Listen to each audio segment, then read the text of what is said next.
எல்லாருக்கும் வணக்கம். இன்றைக்கி பார்த்தீங்கன்னா எடுத்தோட ஓட்டலான்னு ஓட்டுறோம். இது பார்த்திங்கன்னா காங்கேயம் காளை இல்லைங்க. இது நார்மலாக இந்த கூலி மாடு இருக்கும் பார்த்தீங்களா, அதோட காளை மாட்டுகளை வச்சு ஓட்டுறோம். இதுகளுக்குன்னு வேறு வேலை இல்லை. இதுக்குன்னு தான் ஒன்றும் வளர்த்தோணும், இல்லாட்டி பூச்சி காலையை யூஸ் பண்ணணும், இல்லாட்டி வெட்டுக்கு தானே போவாங்க. இது பழக்கி வச்சுக்கிறாங்க. மாமா வாங்கிட்டு வந்திருந்தேன். அப்படி சரி ஓட்டலாம் இருந்து அது அந்த கடலில் அப்படியே ஓட்டி பாட்டுருந்தாங்க. நானும் பழகுனதில்லை, சரி பழகிக்கலாம் அப்படின்ட்டு பழகுறேங்க.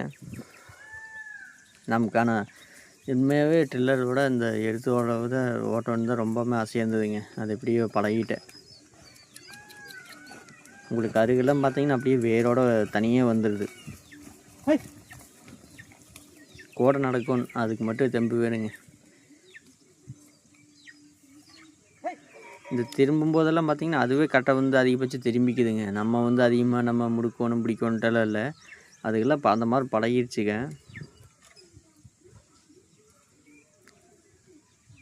ஆனால் மேக்ஸிமம் யாரும் இந்த மாதிரி மாடுகள் ஓட்டி பார்த்துருக்க மாட்டேங்க. கிட்டத்தட்ட இந்த மாடுகளே ஜோடி 70,000ங்க. ஏன்னா காங்கேயம் காளை மாடுகள்லாம் பார்த்திங்கன்னா உங்களுக்கு 1,20ங்கிறது ஒரு நார்மலான ரேட் ஆகி போச்சு.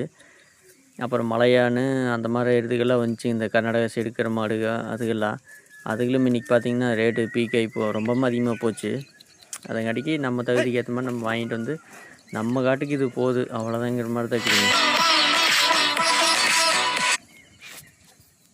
ஆனால் காலையில் உண்மையுமே இது எல்லாம் சாப்பிட்டு போட்டு நடக்கவே முடியாதுங்க. காலையில் ஒரு 6 மணிக்கு நான் லேட்டாக தான் போனேன். ஆனால் காலையில் ஒரு 6 மணிக்கு எழுந்திரிச்சி பூட்டினோம்னா ஒரு 9-10 மணி வரைக்கும் ஓட்டிகிட்டு சாப்பிட்டு பழகஞ்சி குடிச்சு உண்மையுமே இதையோட ஒன்றும் டேஸ்ட்டாகவும் இருக்குங்க. நம்ம வகுத்துக்கும் இதாக இருக்குது. என்னென்னா இது வந்து நம்ம சாப்பாடெல்லாம் சாப்பிட்டு ஓட்டினா ரொம்ப வகுத்துக்கு சிரமங்க, நடக்கவே முடியாது நம்மளால்.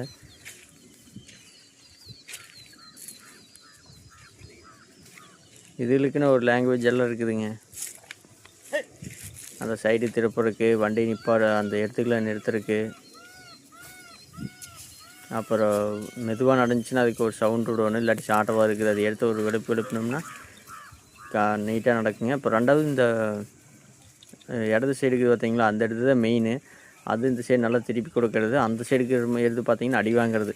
இதுக்கு ஈக்குவலாக அது நடக்கணும். அப்போ தான் இது வந்து உழவு நீட்டாக ஓட்ட முடியும். ரெண்டாவது இதுக்கான இந்த இடது பக்கம் இருக்கிற இடத்துக்கு வந்து அழுத்தம் இல்லாமல் இருக்குங்க.